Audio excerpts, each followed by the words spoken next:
Now apply that to your love life. Some people say I love you because they think it's a spell, as if saying the words is enough.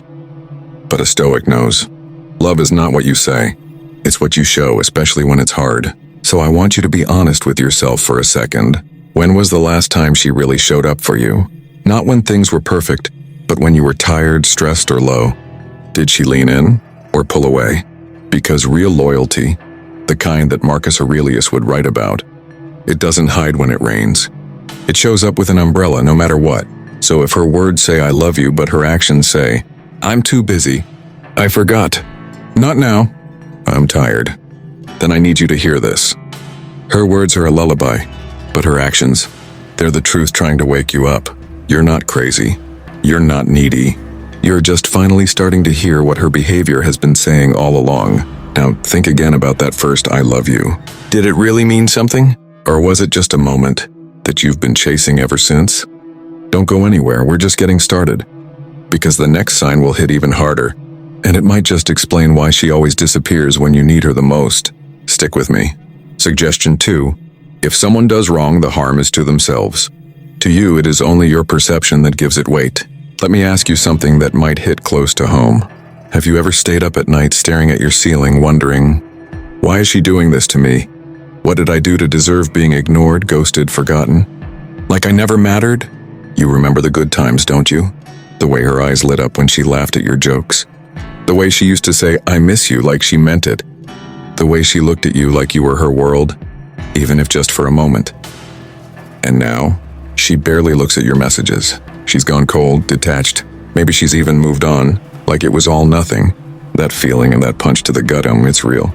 But here's where Marcus Aurelius steps in, and this part is going to challenge you, maybe even sting a little. If someone does wrong, the harm is to themselves. To you, it is only your perception that gives it weight. Think about that. What if her silence isn't about you? What if her pulling away isn't a reflection of your worth, but a reflection of where she is in her own messy, chaotic life? What if the pain you're feeling right now isn't actually coming from her actions, but from the story you're telling yourself about her actions? That's what Marcus is saying. You see, when someone ignores you, disrespects you, or treats you like you're disposable, they reveal their character, not yours. And yet we twist it around. We internalize it. We tell ourselves, I must not be enough. If I was better, she would have stayed. But that's your perception talking, not the truth. So right now, if you're watching this and still clinging to hope, still saying, maybe if I wait a little longer, I need to tell you, hope is beautiful. But pausing your life in its name? That's a slow death. Marcus would say, don't fear losing her. Fear losing yourself in the process. The real tragedy isn't that she left. The real tragedy is if you never become the man you were supposed to be because of it. So get up, go train, start that business, take that risk, make that change. Live like the main character, not the background to her story. Because your time isn't later, your life isn't on hold, your life is right now. And the man who realizes that, he becomes unstoppable. Stay with me, we've only scratched the surface. Suggestion 4.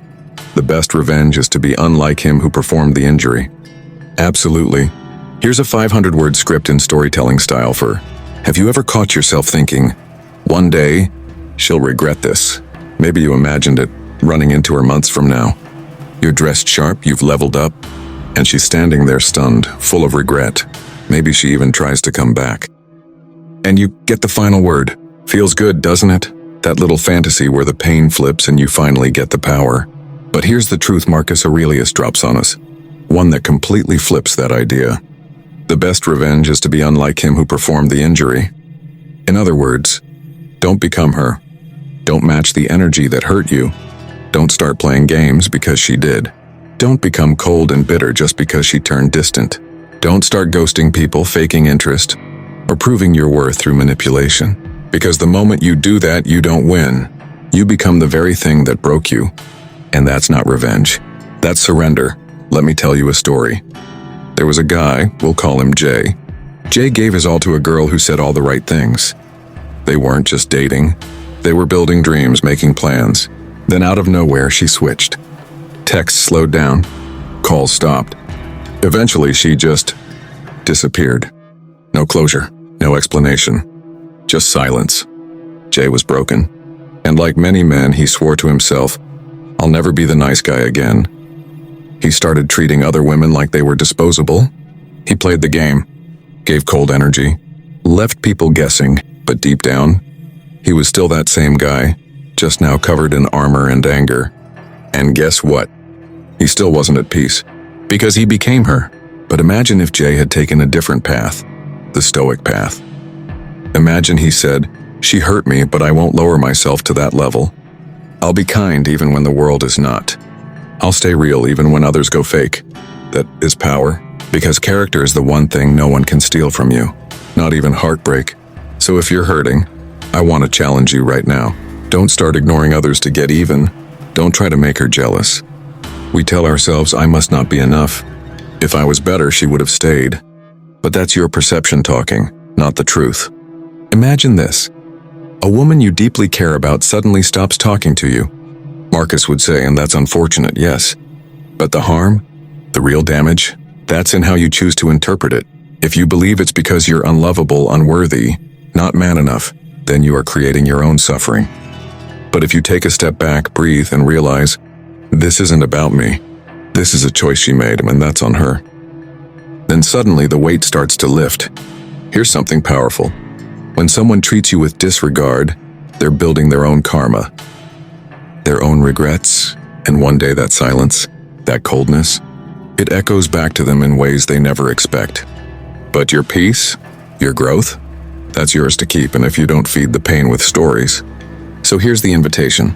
Let her go without bitterness. Don't hate. Don't chase. Don't fantasize about revenge, because the real win isn't proving anything to her. It's proving to yourself that your peace doesn't depend on how someone else treats you. Marcus Aurelius lived in a world of betrayal, power games, and politics, yet still chose grace. And you? You can choose the same, right here, right now. So let me ask you again. What if she didn't break you? What if all this time, you were just waking up to your worth? Stick around, we're only getting... Suggestion 3. It is not death that a man should fear, but never beginning to live. Let me ask you something raw, something most men don't admit out loud.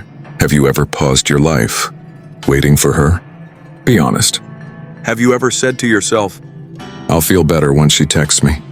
I'll get back to the gym after I hear from her. I'll be happy again once she comes back"? If so, you're not alone. You see, most of us don't realize it. But when a woman ignores us, it doesn't just hurt, it freezes us. Suddenly, the days start blending into each other. You scroll endlessly. You check your phone like it's oxygen. You smile less, sleep less. And somewhere deep down, you stop living. But here's where Marcus Aurelius hits us with a line that shakes your soul. It is not death that a man should fear, but never beginning to live. Read that again. He's not warning you about the end of your life. He's warning you about never really starting it. Let's go deeper. You weren't born to spend your best years checking someone's Instagram stories to see if she's out with someone else. You weren't built to live like a shadow of yourself, waiting for the echo of a love that isn't echoing back. You were born to move, to build, to fight, to grow, to live fully. And if she has chosen to walk away, to ignore you, to act like your presence no longer matters, that's her path. But yours? Yours must begin now. What kind of man do I want to be now? That's when the transformation begins. Be the kind of man who speaks plainly, who lives with integrity, who doesn't play games, not even in pain. Be the man who chooses goodness even when he was treated unfairly. That's what Marcus Aurelius means. You don't get stronger by guessing what's in her mind. You get stronger by mastering your own. So stop scrolling, stop refreshing, stop hoping her silence holds a secret message just for you, and start rebuilding your life from the inside out. No more speculation, only action, only truth, only progress. Stay with me, this story isn't finished yet. Suggestion 6. If it is endurable, then endure it. Stop complaining. Let me ask you something that might hit harder than expected. Have you been quietly complaining to yourself and about her? About life, about why this happened to you? Not out loud, maybe, but in your thoughts. Every day feels like another round of, why did she leave? Why doesn't she care? How could she just ignore me like I was nothing? You're not wrong for feeling this. You're human. But Marcus Aurelius, a man who led an empire through war, betrayal, and plague, reminds us of something brutally clear. If it is endurable, then endure it. Stop complaining. Read that again. If it is endurable, then endure it. Stop complaining. Sounds cold at first, doesn't it? But Marcus isn't dismissing your pain. He's respecting your strength. See, we all think our pain is special. And in a way, it is. Heartbreak feels like the whole world is falling apart. The woman you loved is gone. She's not answering. You feel abandoned, unseen, left behind. But now ask yourself this. Are you still breathing? Is your heart still beating? Can you still move forward even if it hurts? Then guess what? It's endurable. And if it's endurable, you don't need to keep replaying the pain. You need to walk through it. You see, complaining even silently what keeps us stuck. It turns pain into identity. It says, I am the victim. I am the one who was left. This defines me. But you are not what she did to you. You are what you choose to do next. Let me tell you a story. There was a Roman soldier, injured in battle, barely able to stand. A younger soldier said to him, Why don't you cry out? Scream, you're bleeding. And the old warrior looked at him and said, If I can stand, I don't need to scream. I just need to keep moving. That's what Marcus means. If you're still here, still showing up, still waking up to face the day, no matter how dark it feels, you already have what you need.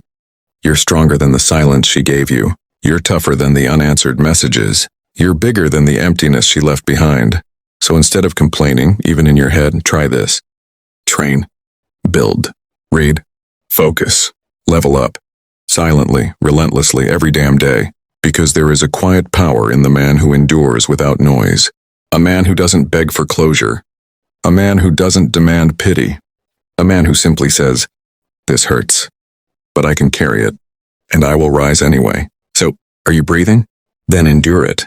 Without bitterness, without noise, without complaints.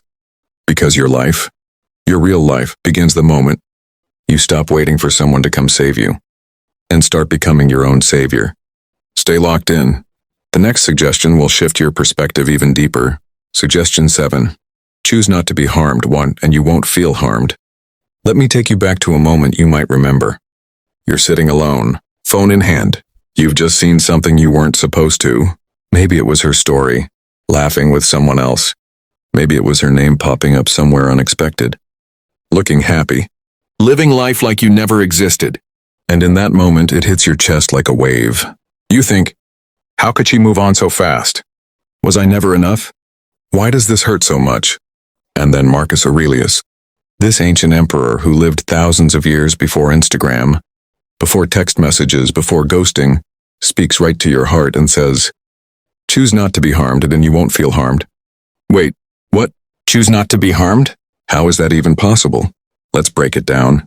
See, most people think pain comes from the event, the breakup, the silence, the betrayal, but pain doesn't live there.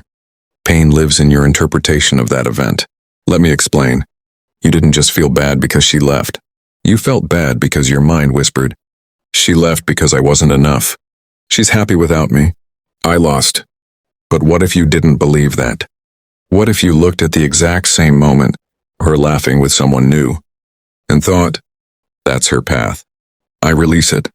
She's allowed to live. And I'm allowed to rise. What if you chose not to take it personally? Because here's the truth. No one can make you feel small unless you hand them the power. Think about that.